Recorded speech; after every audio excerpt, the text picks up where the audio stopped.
We're standing on the front page of the Punch this morning. Relief for Secondus as PDP BoT tackles Wike rejects interim exco. Page 2 story, and the writers here, PDP chieftains say Secondus must complete tenure. Faults party chairman's handling of crisis.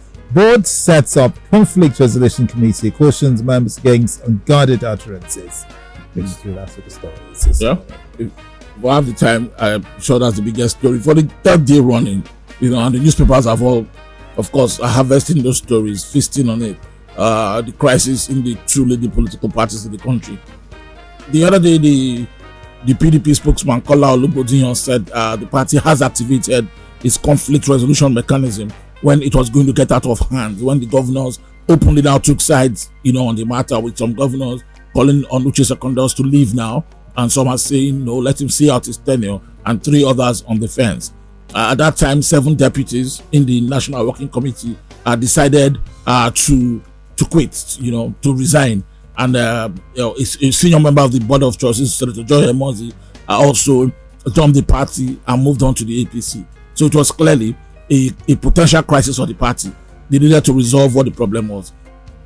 And when Mr. Olubodinyan said they have activated their conflict resolution mechanism, I was wondering what it was, but it clearly, the BoT, the Board of Trustees of the party, they refer to it as the conscience of the party, hard to meet. Someone said to me yesterday that when the PDP has crisis, they go to their conscience, the Board of Trustees. But when the APC have a crisis, they do not have the Board of Trustees. So the APC is a conscienceless party. That was in an exchange yesterday, and I laughed. So the BoT yesterday met, and I think, again, they triggered the conflict resolution mechanism. How do we resolve this big problem that has engulfed our party?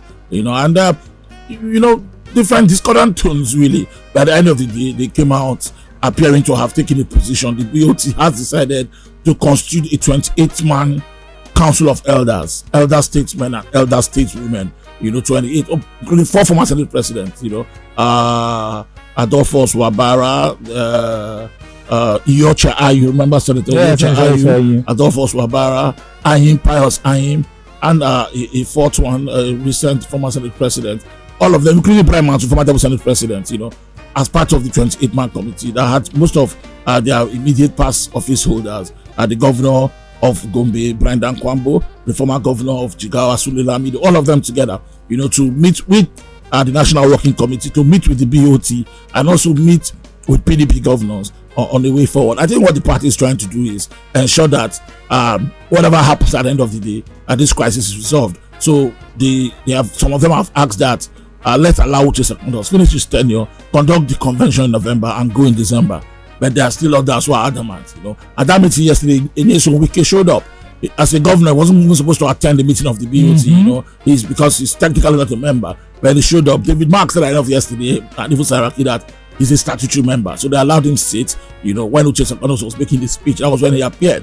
He's still adamant, he's still insistent. We'll see how it pans out. Uche Secondus yesterday told the BoT members to help him warn the youth leader of the party, Sunday Okoye. They say he's the one that Wike is using as a foot soldier to cause crisis in the party.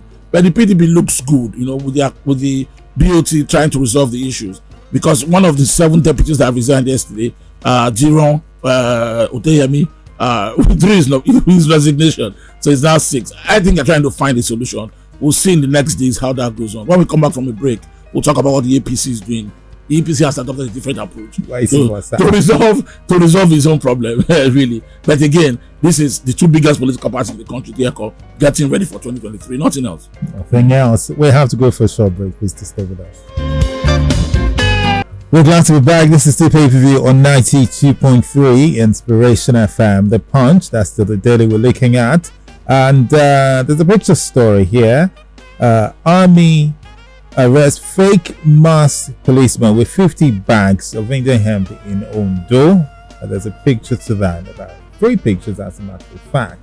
So, if I'm the NDLA, we work to catch people who traffic Indian hemp. It will be the easiest work for me in the world, because they like to disguise as military, as either police or soldiers. If I see a soldier traveling with plenty bags, and I would just say you're a fake soldier, and that's Indian hemp, because it's the only way they catch them. Especially across the Ondo Delta axis, where the I mean, they cultivate they cultivate here in the Ondo Delta, and from there they move it across the country. India hemp, not banned in many countries, so it's banned here. Anyway, you know, it's easy. Every time they arrest them, they are either posing, you know, as fake military, fake police, and they are transporting these goods, thousands of kilograms, you know, in plenty of bags, you know, from either the Niger Delta to the north or to the south, and they arrest them. So I think that that's their modus operandi. They should change it. They don't want to be caught, to be arrested. Time. You know, if they don't want police to catch them or the NTLA to catch them, because it's always that same modus operandi. They will come as uniform men. By the time you check their IDs, you find out they're not. And what are you doing? I'm transporting my load. When you check the load, it's cannabis. Wow. Abducted Baptist students, parents battle to raise fresh 300,000 naira levy. Page 7. That's where the story is this morning. Those bandits have become extortionists. Yeah, that's what they're doing. They're extorting the parents after the ransom has been paid. You know, I just pray that they will have their day in court. One of them will catch them and they'll have their day in court. You know, really sad what they're doing to this Bethel Baptist. You know, but yeah, because not only the Bethel Baptist, not a ward. Yeah. Not a ward. Tegida now, I don't know. You know, as we speak, there are almost over 200 school students in the hands of bandits from these 3 incidents. Wow. Did you enjoy this video? Hit the subscribe button for more. Leave a comment and like. Thank you.